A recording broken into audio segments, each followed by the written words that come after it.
கர்த்தருடைய பரிசுத்த நாமத்துக்கு சொல்றோம். என்னை ஒரு சிறு சாட்சியம் நிற்பதற்காக கர்த்தருக்கு போராடக்கூடிய நன்றி செலுத்துகிறேன். இன்னைக்கு தினத்தில் பாஸ்டர் ஃபோன் பண்ணியிருந்தாரு. என்ன காரியம்னா, நான் இதுக்கு முன்னாடி இருந்த சபையில் பேர் சொல்ல விரும்பல. ஒருத்தருக்கு அவங்க மக்களுடைய திருமண காரியத்திற்காக உதவி பண்ணியிருந்தேன். கிட்டத்தட்ட என்னுடைய பஜாஜ் ஃபைனான்ஸ் கார்டில் 2 லட்சம் ரூபாய்க்கு இஎம்ஐ எடுத்திருந்தாங்க. அவங்க பார்த்தா ஒரே ஒரு மாதம் தான் கட்டினாங்க. அடுத்த மாதம் மொத்தம் 12 மாதத்துல 11 மாதம் கட்டவே இல்லை. ஒரு மாதத்துக்கு 22,435 ரூபாய் கட்டணும். அவங்க கட்டவே இல்லை. நானும் எப்படியோ முயற்சி பண்ணி அங்கங்கே வாங்கி கட்டி அந்த லோனையும் முடித்தேன். நான் முடிச்சுட்டு 2022 வாங்கி கொடுத்தேன். கிட்டத்தட்ட ஒரு 4 வருஷமா அந்த பைசாவே தராத அவங்க ஏமாத்திட்டே இருந்தாங்க. இந்த பைசா தராத அவங்க கடன் வச்சாங்க, அந்த கடன் ரன் பண்ணாங்க, எவ்வளவோ செஞ்சாங்க. ஆனால் இவங்களுடைய பைசா மட்டும் தரவில்லை. கேட்டதுக்கு எங்களால் இப்போ கொடுக்கவே முடியாது, என்ன பற்றியோ பண்ணிக்கோ அப்படின்னு சொல்லிட்டாங்க.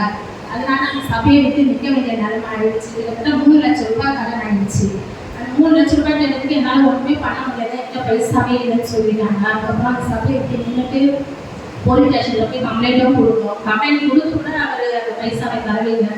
கிட்டத்தட்ட நான் அவங்ககிட்ட போராடவும் முடியல. ஏன்னா அவங்க ஒரு லெவலில் இருக்காங்க. அவங்ககிட்ட போய் நம்ம போய் கேட்கவும் முடியாதுன்னு சொல்லிட்டு ரொம்ப கஷ்டத்தில் இருந்தேன் நான். அப்படி இருந்தும் அந்த எல்லா நோயும் முடிக்கவும் திரும்ப செஞ்சாரு. அது மாத்திரம் இல்லை, இந்த ஜனவரி 26 பிறந்த உடனே தேவன் பேசின ஒரே வார்த்தை என்னுடைய ஆலயத்தை நிமித்தம் நீ அந்த காரியங்களை என்னுடைய ஆலயத்தை சுத்தப்படுத்துன்னு சொல்லிட்டு ஒரு காரியத்தை சொன்னாரு. நான் பாஸ்டமாவும் சொன்னேன். அந்த காரியத்தை பிடிச்சி அவங்களும் சரி பண்ணுங்க அப்படின்னு சொல்லிட்டாங்க. ஒருவேளை அந்த காரியத்தை எடுத்ததுனாலையோ என்னாலும் தெரியல, இந்த ஜனவரி மாசத்துல இருந்தே அவங்க மாசம் 5,000 ரூபாய் போறதா ஒத்துன்னு இருக்காங்க. மாசம் 5,000 ரூபாய் போட்டுட்டும் இருக்காங்க. இப்போ அது மாத்திரம் இல்லை, இந்த சாட்சி நான் வரைக்கும் சொல்லவே மாட்டேன். ஏன்னா நான் சாட்சி சொன்னாலே அடுத்த நிமிஷமே எனக்கு போராட்டம் தான் மட்டும்தான் இருக்கும். ஏன்னா நான் எப்பெல்லாம் சாட்சி சொல்லிட்டு போறோம் வீட்டில் சண்டை வரும், ஏதாவது ஒரு போராட்டம் எப்படி வரும்னு எனக்கு தெரியாது. அவ்வளோ ஒரு சூழ்நிலை. அது நேற்று நான் ஐயா கிட்ட இன்னொரு சொன்னதே இல்லை. ஐயா நான் சாட்சி சொன்னாங்க போராட்டம் வரும்னு சொன்னதே இல்லை. ஆனால் ஐயா கிட்ட தேவன் பேசியிருக்காரு. கண்டிப்பாக அவர் சொன்ன காரியம் என்னன்னா, நீ சாட்சி சொன்னா போராட்டம் வரும் போய் யோசிக்கிறேன், நீ அதெல்லாம் நீ பயப்படவே பயப்படாத, நான் கூட தானே இருக்குன்னு சொல்லிட்டு ஐயா எனக்கு சிந்திச்சாரு.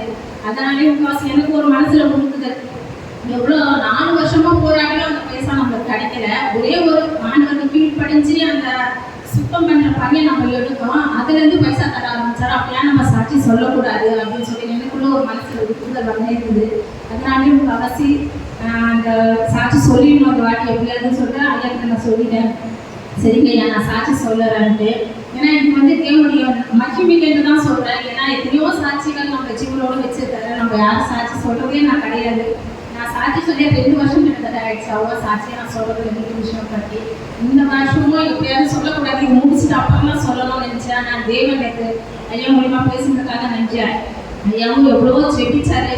ஏன்னா இங்கே நாள் முதல் நான் சொல்லிட்டு தான் இருக்கேன். ஐயா இந்த காரியத்தினால தான் அந்த சபையை வச்சு நின்றேன், 3 லட்சம் ரூபாய் ஏமாத்திட்டாங்கன்னு சொல்லிட்டு தான் நான் ஐயா கிட்டே அம்மா கிட்டே வந்தேன். அதனால அவங்களும் தொடர்ந்து ஜெபிச்சாங்க. கர்த்தர் இந்த காரியத்தை நல்ல விதமாக நடந்ததுக்காக கற்றுக் கொள்ளாத